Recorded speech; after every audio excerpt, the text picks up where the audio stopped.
Hello and welcome back to Hail to the Deadites. So I left the last video on a very dreary note with Evil Dead the game not shutting down, but they are no longer developing new content for it. So it's been a very rough week for Evil Dead the game fans. And then unfortunately, there's also been a lot of toxicity in the community because the game is shutting down and people are sending like death threats to the game developers. Don't do that. Yes, they are the people that make the game, but they're probably not the ones responsible in the grand scheme of things for the game shutting down. So don't send them death threats or say that they're bad people for something. Anyways, don't be horrible to people. Don't wish they were like dead and bully them on social media.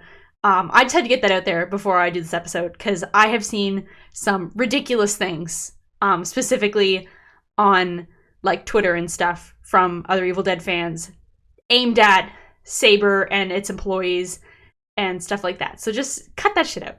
Cut that shit out, please. I don't condone it at all. Luckily, this episode has quite a lot of good news in it. Well, not good news, but just it's news, and it's not bad.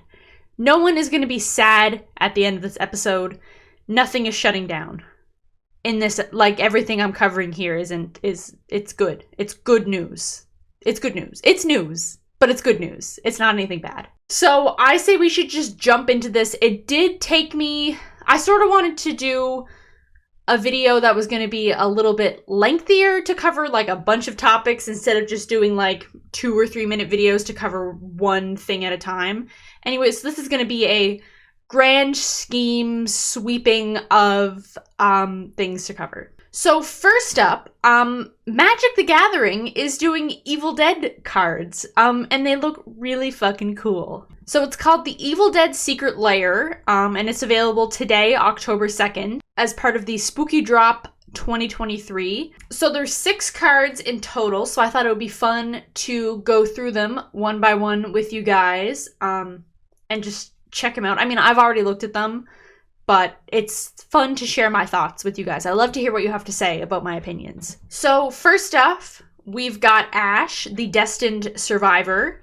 He's a pure steel paladin. He is a human knight.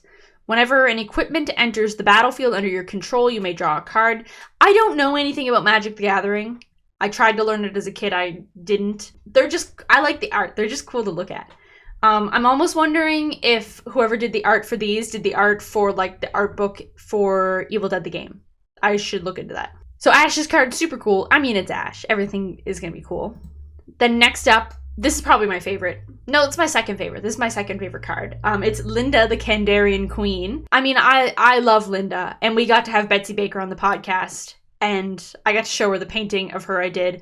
So very cool. However, this card, it's a little rough in terms of just, I feel like the proportions are off slightly in this. Also, she's a zombie wizard, which is interesting because Linda's just a Deadite. She's not a zombie wizard. But I don't know, maybe Deadite is trademarked.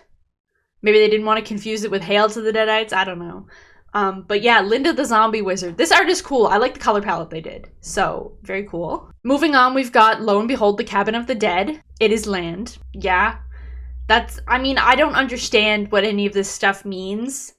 So, I'm not really the best person to, like, rank the cards or review them. I can just say that the art looks cool. And it does look cool. I love the color palette for this. I love the blue, like, sort of standing out from the rest of the cabin. I think it looks really, really cool and good, and it's awesome. And then we've got Nobi's Incantation, and once again, I just love the color palette. I love the purple contrasting with the yellow.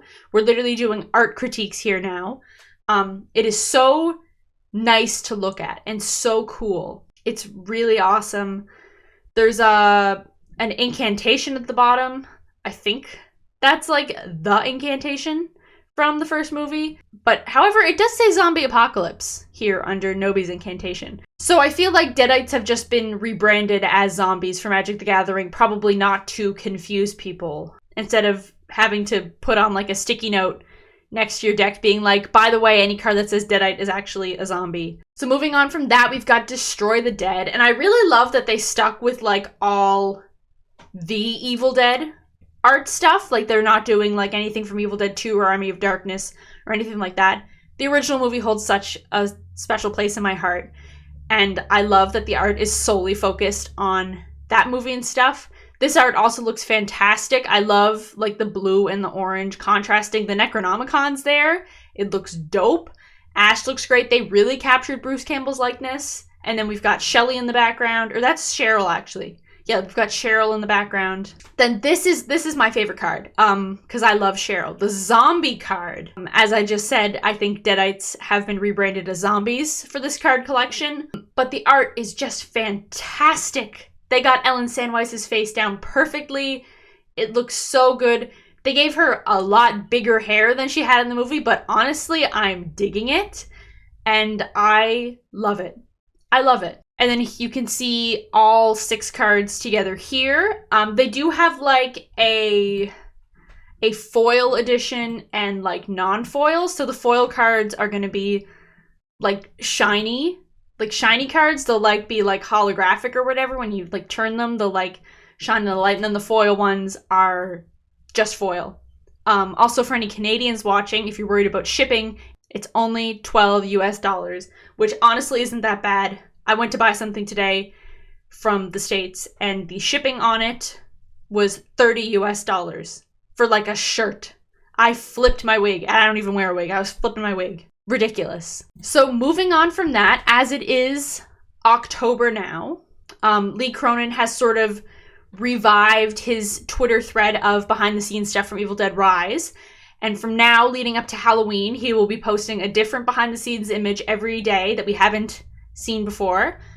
So for the 1st of October, we've got the Bridget ghost thing scene from it, where Bridget's under the sheet and she goes at Danny and Cassie. It's cool. Yeah, I'm just excited that there's so much behind the scenes content for this movie. It sucks we didn't get any special features or anything, but I feel like the amount of content that like Lee has really makes up for it. And then also it's not paywalled behind buying a DVD or something. Like, it's out there for everyone to see. So today's behind the scenes photo is the essential items at the monitor when shooting Evil Dead Rise. So it's like the screenplay and then water and gum and whiskey, which is like so true. So true. From the few short films I've directed, I wanted to be drinking the whole time because it's so stressful and hard. So honestly, I relate. So in a weird turn of events, Ash Williams has popped up in another video game that isn't a horror game. Around this time last year, they added Ash to Fortnite, which was interesting.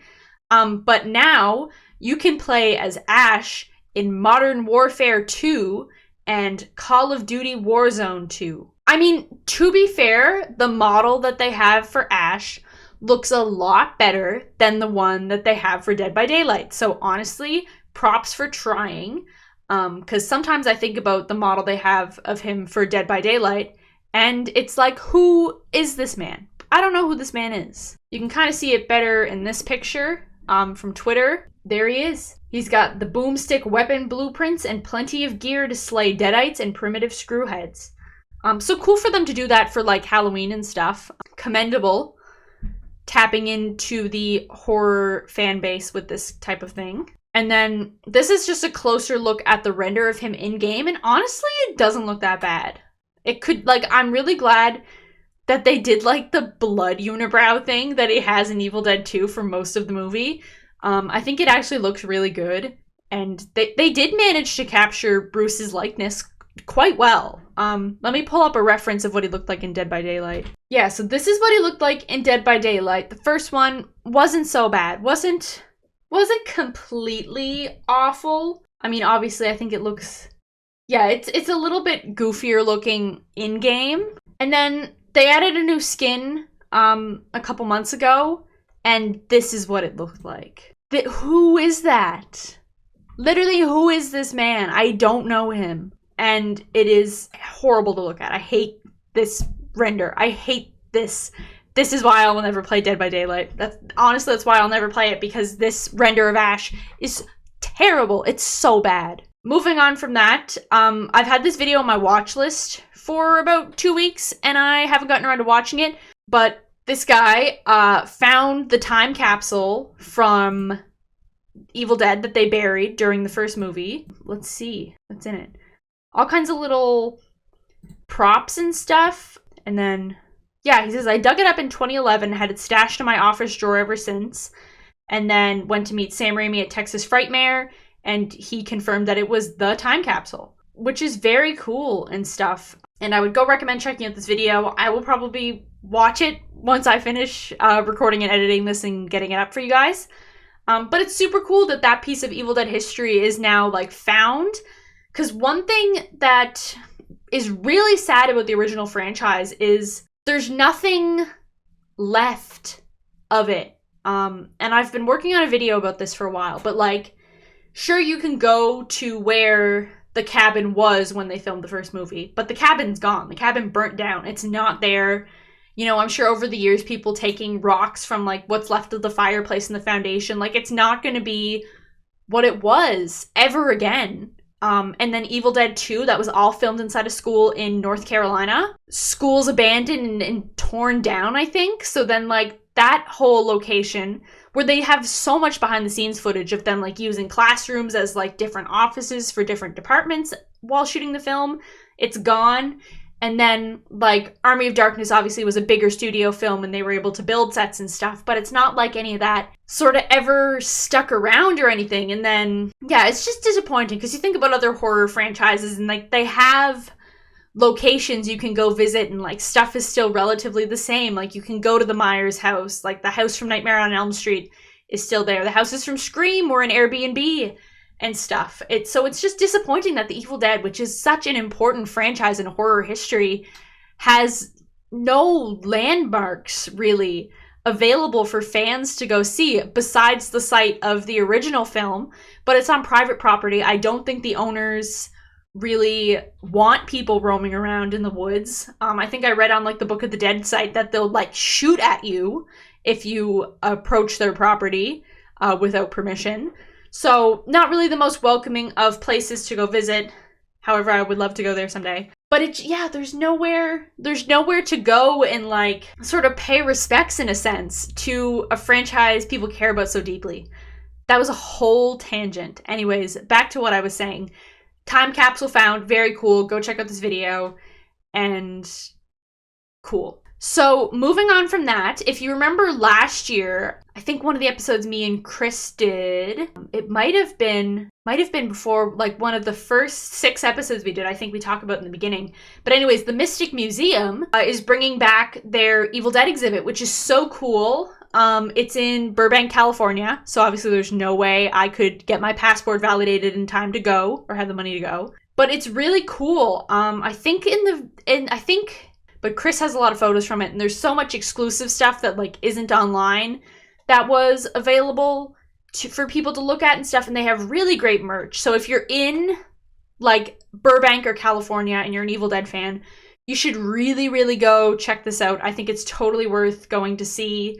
They've got some really cool stuff. You can take a peek here over at the photo gallery from last year. You can see here they've got a bunch of props and stuff like that. That's the original work print to send out. You know, they have recreations of sets and stuff, and people came in cosplays. It's really, really, really cool. They posted some photos of stuff that they have, like, for the new exhibit. They have, like, Caleb's severed head, and then they have one of Ellie's Deadite heads from Evil Dead Rise. They've already had some people dressing up for it and stuff. So I'm really excited to see more photos of maybe anything new they've had. Hopefully someone films a walkthrough of it so I can live vicariously through them, much like with the Evil Dead Rise haunted house at Halloween Horror Nights. But if you're someone like me who has no way to actually get to the exhibit, they do have the merch made for the exhibit up on their online store, and you can order from it. I ordered a ton of stuff when they did it last year, and it's all super great quality. I love it. I treasure it. I did pay an arm and a leg in shipping, though, because United States to Canada is really expensive. But we can take a peek at the stuff here. So they've got, like, a shirt of some of the key art. That's sort of like the poster for it this time around. They've got a sweater that's got the I Bled for Evil Dead on the back. What does the front look like? Is there a picture of the front? No, it says we're going to get you along the sleeve. They've got, like, a tote bag and stuff, and then there's information on the back. They've got water bottles. These are really cool. I have one of these. Unfortunately, I lost the top to mine, so I can't really take it as a water bottle anymore. But it's really cool. When you fill this up with cold water, it turns red. So it looks like you're like drinking blood or something. There's shorts here that have a little Evil Dead logo on them and then say Mystic Museum on the butt of them, which is funny. They've got 2 hats here that just say the Evil Dead on them in a really cool font that I love. I love the yellow one. And then I think these must be leftovers from last year's exhibit. They have a pin of Evil Scotty and then stickers of Ash and Linda. I posted on the Hail to the Deadites page like a while ago, but I actually found like a heart-shaped frame at the thrift store and I positioned it in a way so that the Ash and the Linda sticker are looking at each other inside the heart, and I love it. Let me see if let me pull it up. Yeah, here it is. I love it. I captured it with a lyric from Evil Dead the Musical. I love it. It sits on my mantle. There's a little plush Ash behind it and a little letterboard sign that says the ultimate experience in grueling horror. I have a very Evil Dead friendly home. There's a lot of Evil Dead stuff around the house, which is awesome. I think on that note, that is everything I wanted to cover in this episode, which is cool. And it's all good stuff. It's all, yay, Evil Dead. It's not any like, shit, everything's going to shit in Evil Dead world, which I guess is also the synopsises of most of the movies. But yeah, that's going to be it for today's episode. Let me know what you thought of it down in the comments. Make sure to like, share, and subscribe if you enjoyed the video. And I will hopefully see you again soon with a new video. So on that note, I want you guys to stay groovy.